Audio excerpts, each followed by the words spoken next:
Sejumlah warga Bekasi Timur, Kota Bekasi, Jawa Barat berkumpul di rumah milik Suprihatin di Jalan Tidore 1, Perumnas 3, Kota Bekasi. Mereka membicarakan nasib mereka setelah menjadi korban penipuan Biro Perjalanan Umroh First Travel. Suprihatin, salah seorang korban, harus mengumpulkan rupiah demi rupiah dari hasil bekerja sebagai tukang pijit alternatif dengan penghasilan tidak menentu. Ia mengaku terbuai dengan ongkos yang cukup terjangkau. Ia bersama sang suami bekerja membawa mobil odong-odong mendaftar 2016 lalu. Kemudian dijadwalkan untuk berangkat di Juli 2017. Tetapi Suprihatin sangat sedih dan kecewa karena gagal berangkat. Uang yang ditabung selama bertahun-tahun tidak jelas keberadaannya. Iya. Dari Desember tahun 2016. Itu awalnya bisa tahunya gimana? Bisa ngikutin? Ya, karena dari saya, ya. Tetangga yang sudah berangkat. Yang sudah berangkat tuh. Oke, kemudian setelah mendengar kabar ini seperti apa Ibu? Apa yang Ibu rasain? Ya sedih ya Pak ya. Tidak hanya Suprihatin, Muslih yang kesehariannya bekerja menjahit pakaian dan puluhan orang tua lainnya juga harus merasakan kekecewaan yang sama.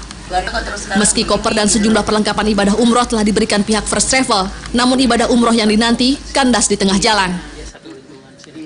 Ya, saya jahit. Kemudian tahunya ada agensi First Travel ini dari mana? Kan RT saya tuh udah ada yang berangkat, pernah kan 10 orang satu RT.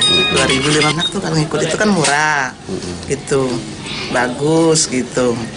Lancar kayak dengar yang sudah ada. Jadi pengen lah kita nabung di pengajian, di koperasi gitu. Sementara itu, walaupun pemilik First Travel telah ditetapkan sebagai tersangka, namun warga berharap uang yang telah disetorkan dapat dikembalikan. Rahmat Lubis Majid, JAK TV. Ya, kita lanjutkan, saya ke Pak Edi ya Pak ya. Ini tentunya tadi itu korbannya ada yang tukang pijat, maksudnya sebagai wakil rakyat ini perlu memperjuangkan ini Pak ya, para korban jamaah haji untuk kemudian kembali mendapatkan haknya ini. Makanya seperti yang saya sampaikan tadi, kita dari DPR RI kan tentunya menekan pada pelaksana-pelaksana, antara lain kan Kementerian Agama, kemudian ada OJK, ada polisi, ada PPATK. Kita mengharapkan ini masing-masing fungsi itu bekerja dengan baik untuk mengawasi hal-hal seperti ini, apalagi sudah berkaitan dengan keuangan masyarakat. Masyarakat tadi contohnya kan ada masyarakat petani, ada masyarakat miskin, ada masyarakat lainnya kan yang sangat butuh dengan uang itu, yang penuh harapan ingin naik haji itu, berarti kan akan menusuk hatinya orang lain. Nah, kita dari DPR ini tentunya menghimbau pada yang berkaitan dengan urusan haji ini, urusan keuangan ini untuk bekerja. Ya, tapi kan kebanyakan mereka nih orang tidak melek hukum begitu ya. Ini perlu diadvokasi pastinya nih Pak ya, karena tampaknya jalurnya masih panjang ini untuk memperoleh. Ya, masih sangat panjang sih.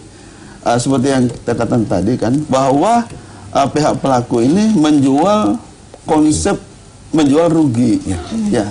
Mana mungkin uang ini bisa kembali? Karena apa? Untuk memberangkatkan orang naik haji, ongkosnya minimal kan 22 juta.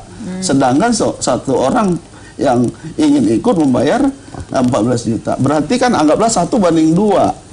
Dan di samping itu lagi, uang-uang itu sudah digunakan lagi untuk keperluan-keperluan lain. Karena yang diberangkatkan nggak sampai 1:2, jadi masih untung sebenarnya Pak First Travelnya. Makanya, tapi sudah dibelanjakan untuk barang-barang mewah, mobil, beli apa di luar negeri, restoran, dan lain-lain. Nah, tugasnya polisi, mohon maaf ini Mbak Rahma ya, polisi tidak akan bisa nanti menjadi harapan masyarakat untuk mengembalikan uang itu. Tapi polisi bisa memproses secara hukum tentang kesalahan yang dilakukan oleh. Nah, lantas masyarakat harus kemana ini kalau polisi tidak bisa? Nanti masyarakat menuntut lagi secara perdata terhadap pelaku. Syukur-syukur hartanya pelaku mencukupi untuk membayar ganti rugi yang dituntut oleh masyarakat secara perdata itu. Kalau tidak ada lagi uangnya, dia pasang badan masuk penjara. Nah ini meskipun TPPU tetap mungkin disambung Pak Pujo Pak, wah Pak, masih panjang dong prosesnya, nanti sudah dihukum di penjara, baru nanti masyarakat harus menggugat lagi secara perdata, kalau untung begitu baru bisa balik, seperti itu Pak. Ada kemungkinan konsep seperti itu, tapi kalau menurut pandangan kami, ini murni kasus pidana. Ya. Kasus pidana. Jadi kasus pidana yang kita harapkan bisa untuk memaksimalkan aset recovery itu dengan adanya pasal-pasal dari Undang-Undang TPPU. Begitu. Kalau TPPU bisa langsung dikembalikan atau ya tadi itu masyarakat harus menggugat lagi secara perdata? Nah, itu nanti amar keputusan ya, amar keputusan daripada hakim, kemudian yang akan dieksekusi oleh jaksa. Jaksa yang mengeksekusi tugasnya.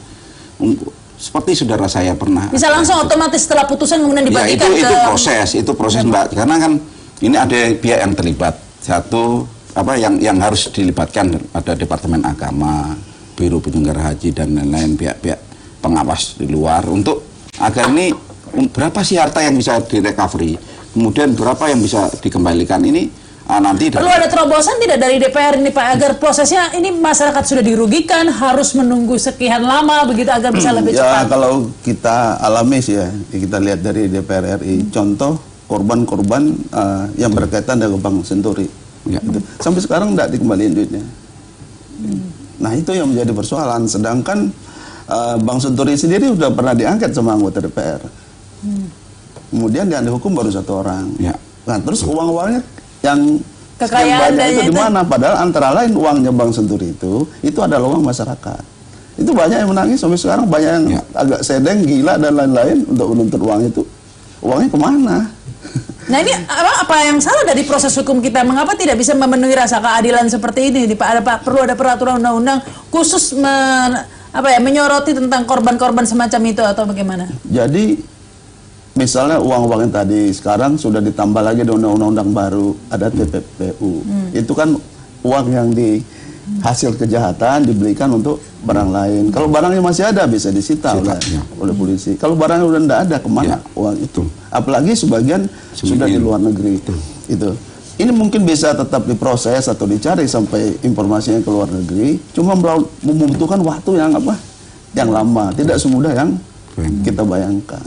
Ya, tapi kalau kita lihat tadi ya kasus-kasus sebelumnya juga meskipun seperti Bank Senturi juga yang mungkin tidak serumit ini ya Pak ya, karena kan hanya satu itu yang dihukum dan itu aset-asetnya tidak dikenakan TPPU atau seperti apa itu? Nah asetnya kemana? Sebagian sudah banyak yang disita oleh kejaksaan sih yang berkaitan dengan itu. Cuma kan untuk mengembalikan uang orang ini kan membutuhkan proses yang sangat lama yang panjang sih.